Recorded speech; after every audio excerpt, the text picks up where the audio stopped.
آپ کریں، آپ کے لیے کام ہے۔ بحیثیت امت آپ یہ طے کر لیں کہ ہم ہر سال ایجوکیشن میں اپنا ٹارگٹ پورا کریں گے۔ بابری مسجد کا قضیہ آپ ہار گئے اس لیے کہ وکیل آپ کے نہیں تھے، یقین مانیے۔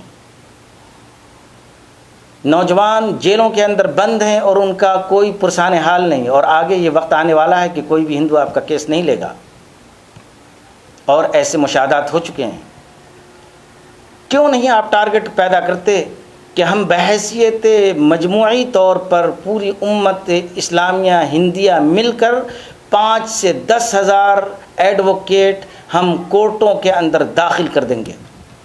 ہزاروں مدرسے جو ہمارے پڑے ہوئے ہیں وہاں سے سینکڑوں کی تعداد میں ہر سال ہم وکلا نکالیں گے، اور وکلا نکال کر کے کورٹوں کے اندر ہم بھر دیں گے تاکہ ہماری آواز اور ہماری طاقت مضبوط ہو۔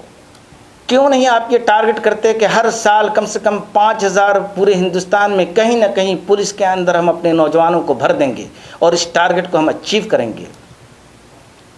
کیوں نہیں آپ یہ ٹارگٹ بناتے ہیں کہ ہم پورے سال میں کم سے کم 100 IAS پیدا کریں گے؟ آپ کے نام آتے ہیں 15-20، آپ کی تعداد 14% ہے، اور 20 سے کام نہیں چلنے والا۔ آپ کیوں نہیں یہ ٹارگٹ کرتے ہیں کہ پورے ہندوستان میں ڈاکٹری کا جو پیشہ ہے وہ مسلمانوں کا پیشہ بن جائے؟ کیوں نہیں یہ ٹارگٹ کرتے ہیں کہ پورے ہندوستان میں IT پر قبضہ مسلمانوں کا قبضہ ہو، تاکہ دوسری قومیں آپ کی محتاج بن جائیں؟ جس دن دوسری قومیں آپ کی محتاج بن جائیں گی اس دن طاقت آپ کے پاس آئے گی، مگر جو کرنے کے کام ہے وہ ہم نہیں کرتے۔ تو آج بابری مسجد کی جگہ پر رام مندر کے شیلا نیاز پر افسوس اور ماتم کرنے کے بجائے آپ اور ہم مل کر کے یہ کمٹمنٹ کریں کہ ہم ہندوستان کا نقشہ بدلیں گے، اپنی قوم کا نقشہ بدلیں گے۔ ایجوکیشن کے اندر مسلمان نمبر 1 پر آئے گا۔ ہمارے وکیل ہوں گے، ہمارے ڈاکٹر ہوں گے، ہمارے IT انجینئرس ہوں گے، دوسرے سیکٹرز میں کچھ بھی ہو جائے، ہمیں جاپان کی طرح 30 ملین کول کا ٹارگٹ انہوں نے پورا کیا تھا، ہم 30,000 انجینئرس، ڈاکٹرز اور ایڈوکیٹ کا ٹارگٹ پورا کریں گے۔